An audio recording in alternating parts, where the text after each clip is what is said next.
Hello everybody, welcome to the latest edition of the Nanticoke Newsroom and probably one of the final editions of the Nanticoke Newsroom. And here is my Bob Kalinowski from the Citizen's Voice here, and here is Jack the Cat, my loving co-host.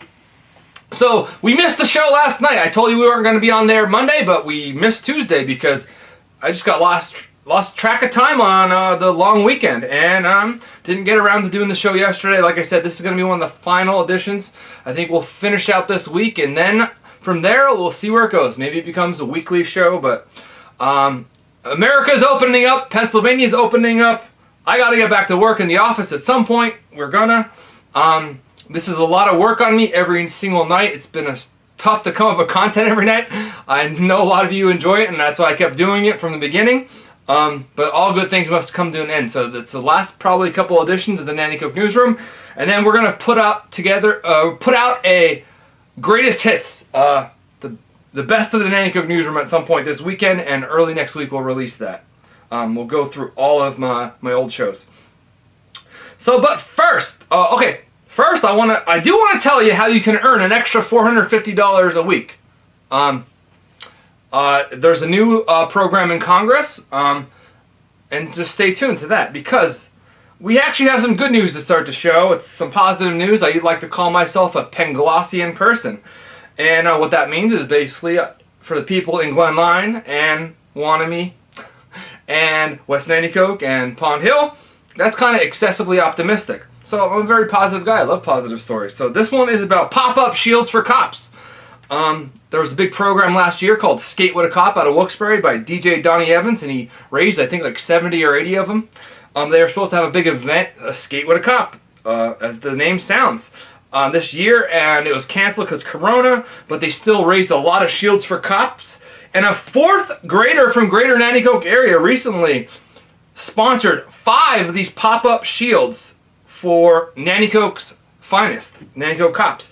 Her name is Abby Lavallo, daughter of Melinda Remley and Rick Lavallo, again, 4th grader at GNA. They're very proud of her. She recently presented the pop-up shields to the Nanticoke police, 5 of them. I think she got a photo with DJ Donnie Evans, who started the program, with Officer Kosh and Officer Ched Southern.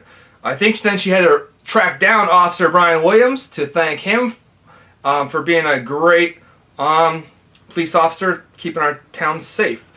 Abby raised $3,000 to get these 5 shields for the Nanticoke cops. They're about $600 each or so. That's what DJ Donnie Evans gets them, the price he gets them. And from every cop I've talked to that's gotten these shields, they're very lightweight, they're very efficient and effective. They're not just something shiny to have on. They're either hold on to or in their car. They actually would be protective in a dangerous situation.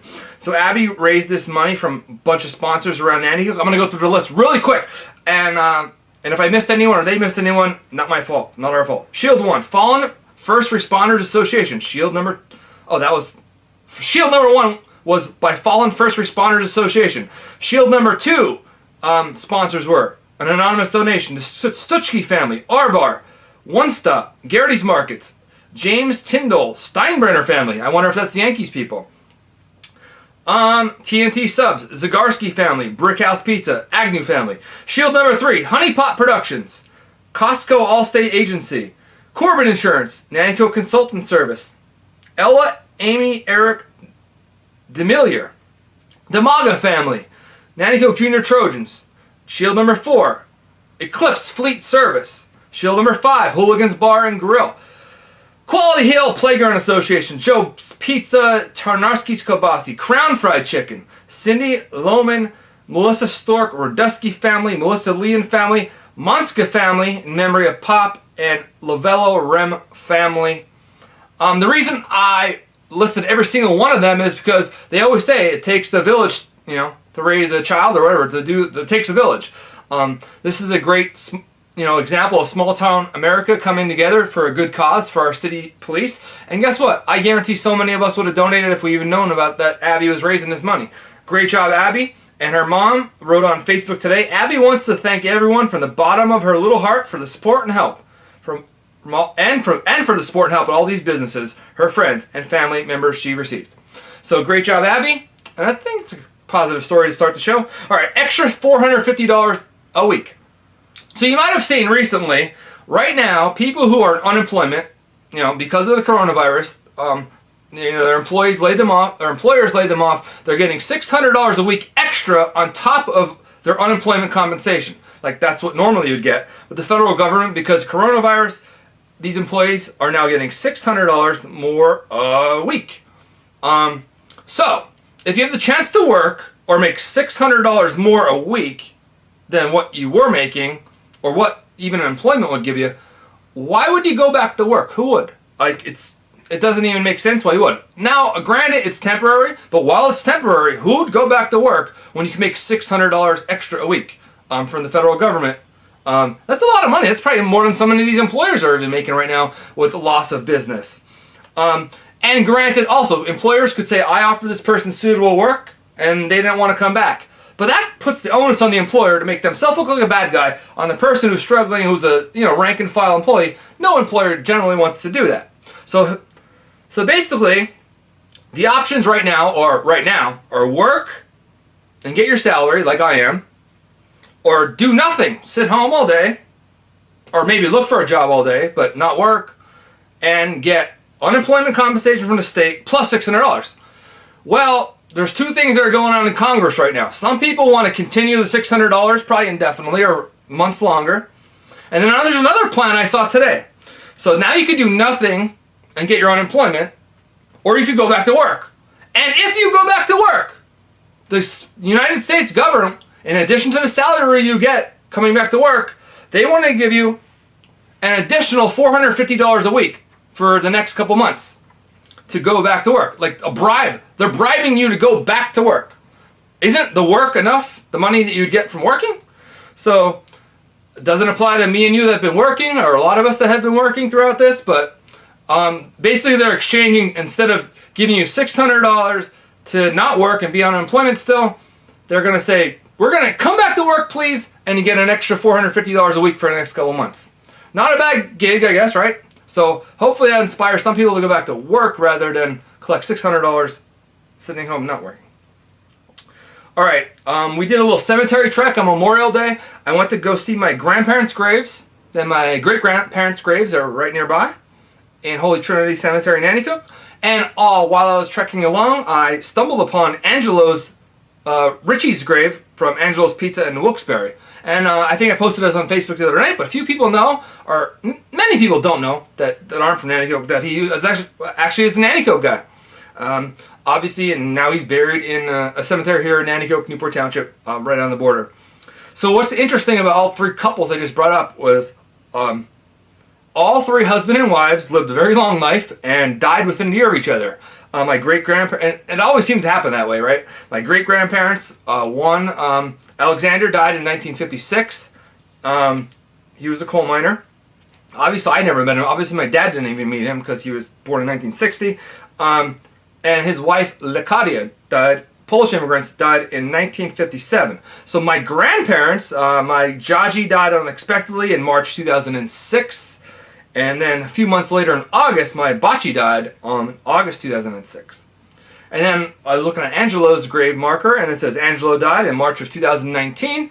And his wife, I believe it was Bernadine, died in October 2019. So those old couples, as much as they thought they were each a pain in each other's butt and yacked and yelled at each other all the time, they loved each other and couldn't live without each other. Okay, we saw some sad news the other day. Uncle Terry. Well, I would call him Uncle Terry. You might know him as Terry Havens. He was one of the biggest fans of Nanticoke sports.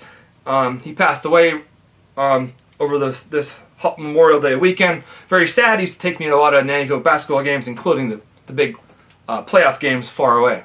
Me and his nephew, Rich Honeychurch. The Jack the Cat feature of the day. He's behind me now. But just I had him out on the leash. It was nice out the other day, so we took Jack out on the leash, and he was sniffing the house, hanging out on the sidewalk. Not as exciting as Friday's edition of him chasing the bird. The old photo of the day is from October 30th, 2014. This is the last night of the R Bar in its previous location, which was literally 3 doors down from my house. That's how close I used to be to the R Bar. I mourned. This was like a funeral the night I went to this place, and to see these lovely ladies tell me that they're moving a mile down the street to the old Alden Manor. But they're doing great there. We still love them. Still a great business. But that was the last night at R Bar on Union Street. The Last Smile and Cry Award feature of the day is, looks like there's a new pizza place in town called Mama Italian Pizza. I think it's the old Ultra Subs. Some people said it was the old Eagles. I think that's what they said it was. Most recently, I think someone tried to make it the French Quarter. French food and alligators on a little corner bar in Nanticoke. I guess that didn't work out. But what made me smile about this is, new place trying to make it happen in the pizza business in Nanticoke. But I looked at their sign real close above their door. They have 3 phone numbers. So, I don't know if that means they're a big deal, but all I know is that place better not ever have a busy signal when you call if you have 3 phone numbers. Oh, and the Cliff Lewis Random Act of Kindness Award for the day goes to all the businesses that donated to Abby's cause to bring those pop-up shields to our Nanticoke police. So, without further ado, that's the show. I think we only got 2 left of these, Thursday and Friday. Friday will be happy hour edition. And then, there's one last grand finale, will be the best of the Nanticoke Newsroom. And then maybe we'll do this as a weekly show. But, as I always say, and I let my good friend Anna tell you, stay safe out there.